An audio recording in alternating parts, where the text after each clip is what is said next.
BJP की केंद्रीय चुनाव समिति की बैठक चल रही है। थोड़ी देर में ये केंद्रीय चुनाव समिति की जो बैठक है वो औपचारिक रूप से शुरू होने वाली है। पीएम मोदी की अध्यक्षता में ये बैठक होगी। सीईसी की बैठक में शामिल होने के लिए गृह मंत्री अमित शाह भी पहुंच चुके हैं। बीजेपी के राष्ट्रीय अध्यक्ष और केंद्रीय स्वास्थ्य मंत्री जेपी नड्डा भी बैठक में शामिल होने के लिए पहुंच चुके हैं। तो बड़ी खबर आपको बता रहे हैं, बिहार चुनाव से ठीक पहले बीजेपी की केंद्रीय चुनाव समिति यानी कि सेंट्रल इलेक्शन कमेटी की बैठक, सीईसी की बैठक कुछ देर में औपचारिक रूप से शुरू होने वाली है। पीएम मोदी की अध्यक्षता में बैठक होगी। पीएम मोदी बैठक में हिस्सा लेने के लिए पहुंच चुके हैं। इसके अलावा केंद्रीय गृह मंत्री अमित शाह, बीजेपी के राष्ट्रीय अध्यक्ष जेपी नड्डा और सीईसी के जो तमाम सदस्यगण हैं वो भी इस बैठक में शामिल होने के लिए पहुंच चुके हैं। और ये तस्वीर आप देख लीजिए जब सीईसी की बैठक में शामिल होने के लिए कुछ नेता यहां पर पहुंचे हैं। केंद्रीय गृह मंत्री अमित शाह इस बैठक में शामिल होने के लिए, हिस्सा लेने के लिए पहुंचे।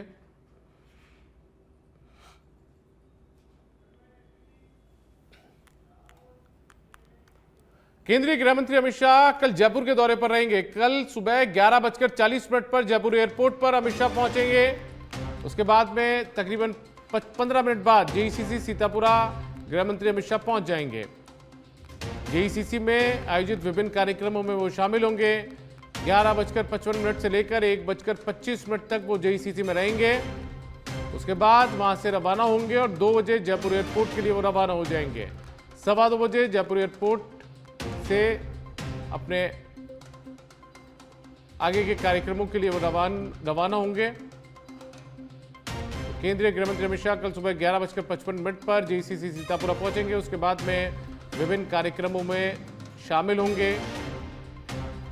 सुबह 11:55 से 1:25 तक जेईसीसी में ही वो रहेंगे। 2 बजे जयपुर एयरपोर्ट के लिए वापस से रवाना होंगे और उसके बाद में 2:15 बजे जयपुर एयरपोर्ट से वो रवाना हो जाएंगे।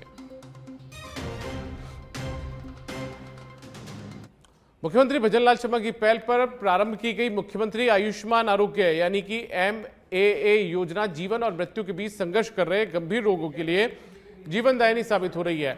इस योजना ने हजारों ऐसे रोगी जिन्होंने कैंसर जैसी जानलेवा बीमारी, हृदय, गुर्दा या अन्य गंभीर रोगों के कारण जीवन की उम्मीद छोड़ दी थी, उन्हें नया जीवन दिया है। पिछले करीब 1.5 वर्ष के समय में ही इस योजना ने लगभग 2.5 लाख गंभीर रोगियों को 1900 करोड़ रुपए का कैशलेस उपचार देकर जीवन का वरदान दिया। चिकित्सा एवं स्वास्थ्य मंत्री गजेंद्र सिंह खिवसर ने बताया कि पूर्ववर्ती सरकार में संचालित स्वास्थ्य बीमा योजना में कई खामियां थी। इसके चलते गंभीर रोगियों को समय पर पूरा इलाज नहीं मिल पाता था।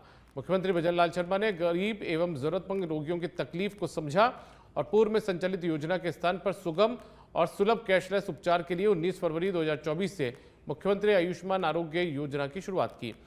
पैकेज की संख्या बढ़ाई जाने और विभिन्न सुधार होने से ये योजना गंभीर रोगियों के लिए जीवनदायिनी बन गई है।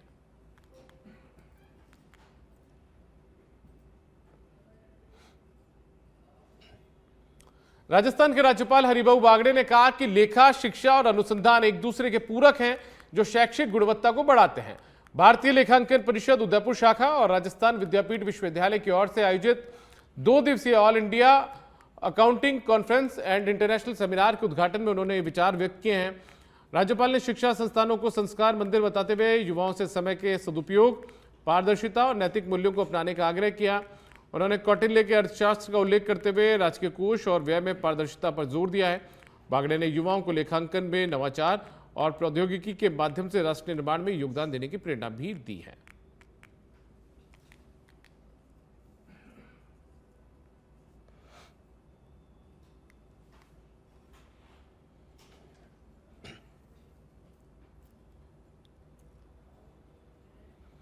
अब खबर जयपुर से, यहां पर एसीपी मालवीय नगर आदित्य पुनिया के हत्थे एक अपराधी चढ़ा है। शातिर मोबाइल चोर साहिल कुरैशी उर्फ सोहिल उर्फ खट्टन को गिरफ्तार किया है।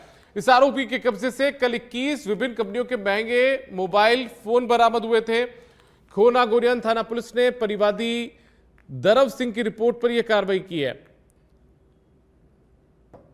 तो एसीपी मालवीय नगर आदित्य पुनिया है, उनके निर्देशन में खोना गोरियान पुलिस की यह कार्रवाई है और एक अपराधी जो है वो हत्थे चढ़ा। इसके पास से विभिन्न मोबाइल फोन बरामद किए गए। इसका नाम साहिल कुरैशी उर्फ सोहिल उर्फ खट्टन है। 21 कंपनियों के 21 विभिन्न कंपनियों के जो मोबाइल फ़ोन है वो इसके पास से बरामद किए गए, यानी कि ये लोगों के साथ में लूटपाट की घटना को अंजाम देता था और उसके बाद में मोबाइल छीन लेता था।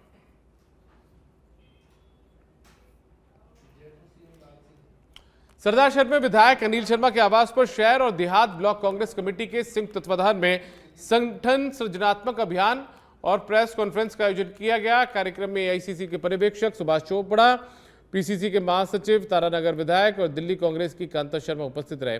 विधायक अनिल शर्मा ने कहा कि कार्यकर्ताओं को साथ देकर कांग्रेस संगठन को मजबूत किया जाएगा तथा जिला अध्यक्ष की नियुक्ति कार्यकर्ताओं की राय से ही होगी। पर्यवेक्षक सुभाष चोपड़ा ने कहा कि चूरू जिले में कांग्रेस मजबूत स्थिति में है और वे कार्यकर्ताओं की भावनाएं आलाकमान तक पहुंचाने के लिए डाकिया बनकर आए। वहीं नरेंद्र बुढ़ानिया ने कांग्रेस की एकजुटता की सराहना की है।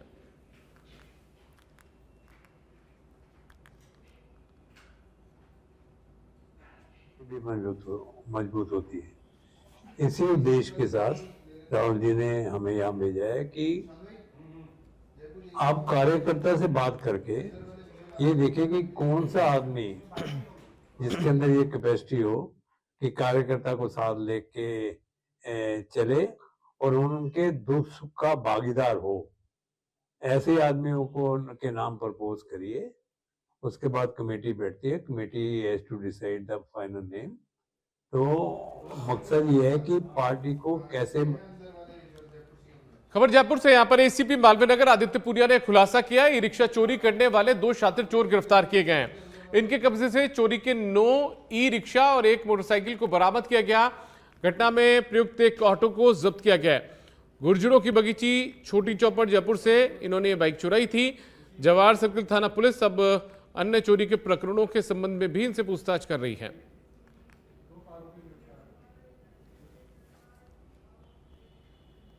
खबर छत्तीसगढ़ से, यहां पर तोकापाल जनपद की ग्राम पंचायत घाट घनोरा में स्वच्छता अभियान की हकीकत सामने आई है।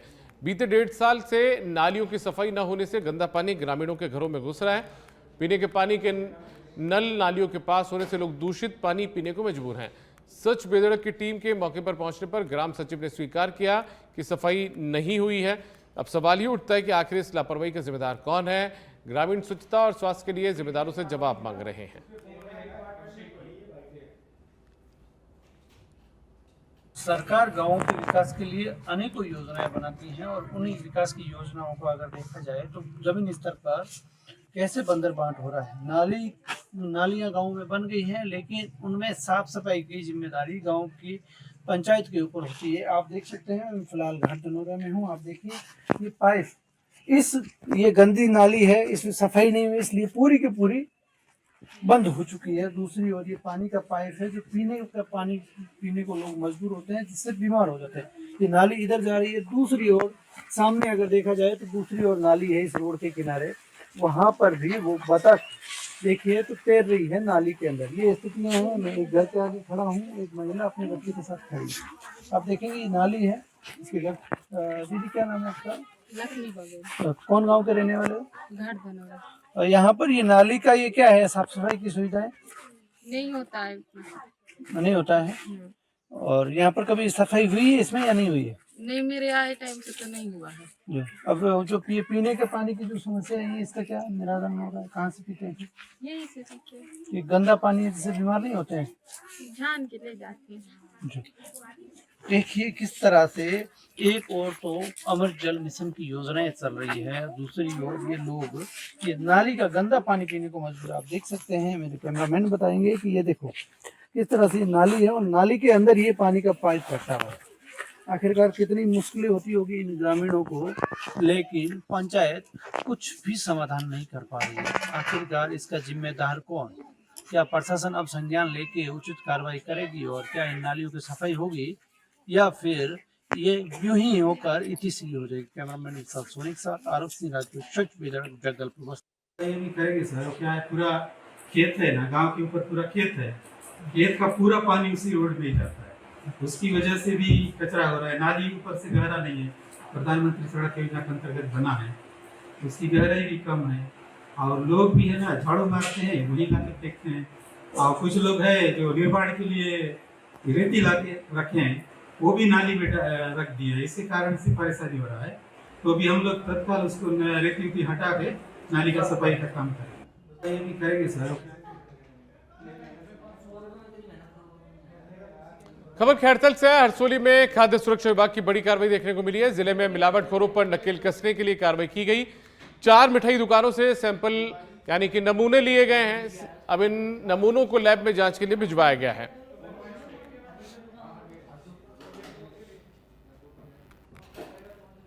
तो खैरतल के अंदर ये कार्रवाई की गई है। दुकानों से नमूने लिए गए हैं, मिठाई की दुकानों से। त्योहारी सीजन है और ऐसे में जो मिलावटखोर हैं वो लगातार मिलावट करने से बाज नहीं आ रहे हैं।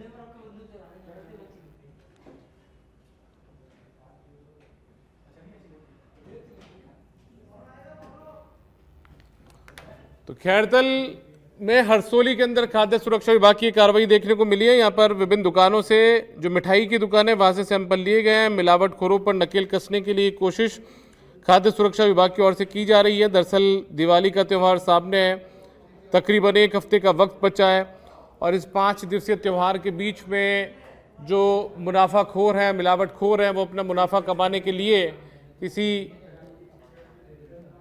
ऐसी कोशिश ना करें जिससे कि लोगों के सेहत के साथ में खिलवाड़ हो। उसी से लोगों को बचाने के लिए उन तक, उनकी थाली तक जो साफ़ सुथरी मिठाइयाँ हैं बिना किसी मिलावट के वो पहुँच जाए, इसकी कोशिश में सरकारी महकमे लगे हुए हैं। मुख्यमंत्री भजन लाल शर्मा के निर्देश पर शुरुआत से ये कार्रवाइयाँ चल भी रही हैं और इसीलिए 4 मिठाई की दुकानों से जो सैंपल है यानी कि नमूने हैं वो लिए गए हैं और इन्हें जांच के लिए लैब में भिजवाया गया। अभिषेक ज्यादा जानकारी के साथ जुड़ चुके हैं। अभिषेक, कौन सी दुकान है जहां से सैंपल लिए गए और कब तक इनके नमूनों की जो जांच रिपोर्ट है वो सामने आ जाएगी? दीपक, आपको बताना चाहेंगे, हरसौली में खाद्य सुरक्षा विभाग ने 4 दुकानें हैं जो मिलावटी का सामान बेचते हैं, जिसमें मावा है, लड्डू है और बर्फी है। वो खाद्य विभाग के अधिकारियों ने सैंपल लिए हैं और जांच के लिए भेजे गए हैं। अब इनका इंतजार है कि कब इनकी जांच रिपोर्ट आएगी और उसी के बाद पूरा खुलासा होगा कि इन पर क्या कार्रवाई की जाएगी। जी, उपाध्याय, तमाम जानकारी के लिए। तो अभिषेक जुड़े हुए थे, बता रहे थे कि 4 मिठाई की दुकानों से सैंपल लिए गए हैं। अब जब जांच रिपोर्ट सामने आ जाएगी उसके बाद ही साफ हो पाएगा कि कितनी मिलावट इनके अंदर थी या फिर ये महफूज थी या नहीं।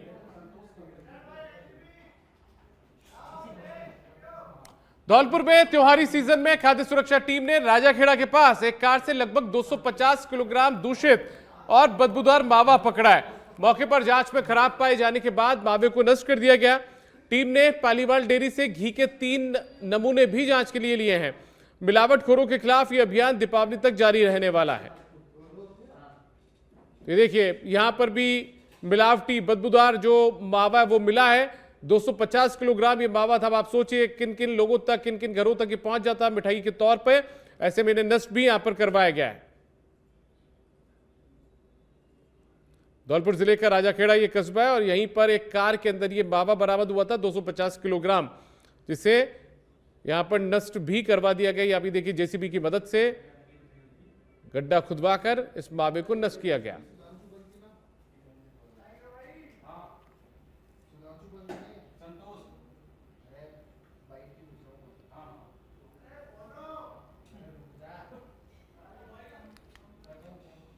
दो 250 किलोग्राम ये मावा जो कि लोगों की सेहत का मिजाज बिगाड़ सकता था, उस मावे को यहां पर नष्ट करवाया गया। 250 किलोग्राम मावा एक कार से बरामद हुआ था।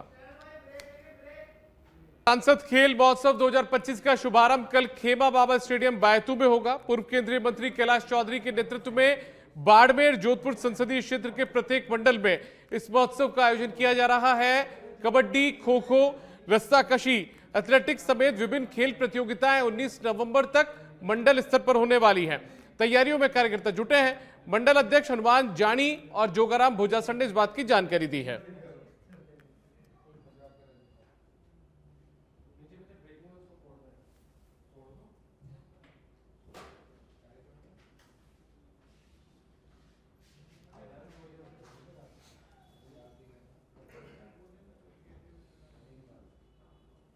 सांसद खेलकूद प्रतियोगिता बाई2 मंडल स्तरीय कल ठीक 9 बजे उद्घाटन समारोह है, जिसमें कबड्डी, खो खो, रस्साकसी, कुश्ती, जिम्नास्टिक, शतरंज और एथलेटिक्स के विभिन्न प्रकार की गेम्स है वो आयोजित होंगे, और जिसमें बहुत सारी टीमें। और इसी बीच बड़ी खबर, बिहार चुनाव से जुड़ी हुई बड़ी खबर है। बिहार में एनडीए में सीट शेयरिंग का ऐलान कर दिया गया है। भाजपा और जेडीयू 101 सीटों पर चुनाव लड़ेंगी। तो बड़ी खबर, बिहार चुनाव से जुड़ी हुई जिस चीज का इंतजार था उसका ऐलान कर दिया गया है, यानी कि औपचारिक ऐलान भले ही बाकी है, लेकिन इस फॉर्मूले पर बात बन चुकी है, सहमति बन चुकी है। एनडीए में सीट शेयरिंग का जो ऐलान है वो हो चुका है। भाजपा और जेडीयू 101 सीटों पर चुनाव लड़ने वाली है।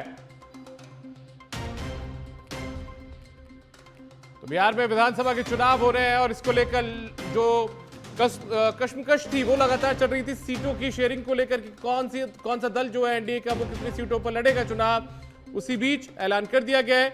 एलजेपी 29 पर, आरएलएम और एचएम को 6 सीटें दी गई है। बिहार एनडीए में सीट शेयरिंग का ऐलान कर दिया गया है।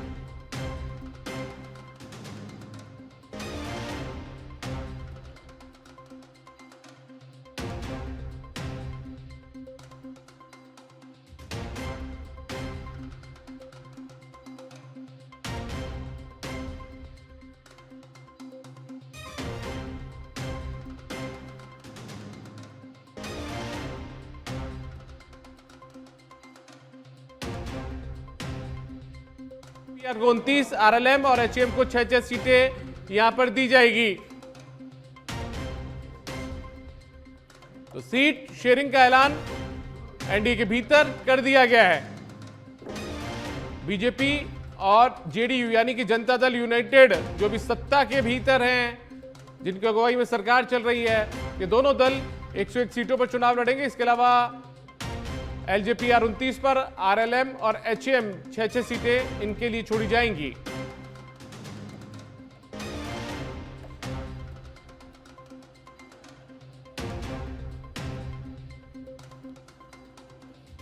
तो हर किसी को इंतजार था कि आखिर एनडीए के भीतर एनडीए के जो तमाम सहयोगी दल हैं उनके भीतर सीटों का जो शेयरिंग का फॉर्मूला वो आखिर क्या कुछ निकल कर आएगा। अब तो उसका ऐलान जो है वो कर दिया गया है। आगे बढ़ते हैं। भीलवाड़ा में कोटड़ी के मनशा ग्राम पंचायत के भीलों का झोपड़ा गांव में विधवा अपने 2 मासूम बेटों के साथ त्रिपाल के नीचे रहने को मजबूर है। 3 साल पहले पति प्रभु की खान में काम के दौरान बीमारी से मौत हो गई थी। तब से यह परिवार गरीबी और असहायता में जी रहा है। बारिश हो या फिर तेज धूप, पक्के मकान के अभाव में त्रिपाल ही उनका सहारा है। विधवा ने प्रशासन से कई मर्तबा मदद भी मांगी, लेकिन कोई सरकारी सहायता नहीं मिली है। ग्रामीणों ने प्रशासन से अपील की है कि इस परिवार को तुरंत आवास योजना का लाभ देकर पक्का मकान मुहैया करवाया जाए ताकि उन्हें सम्मानजनक जीवन मिल सके।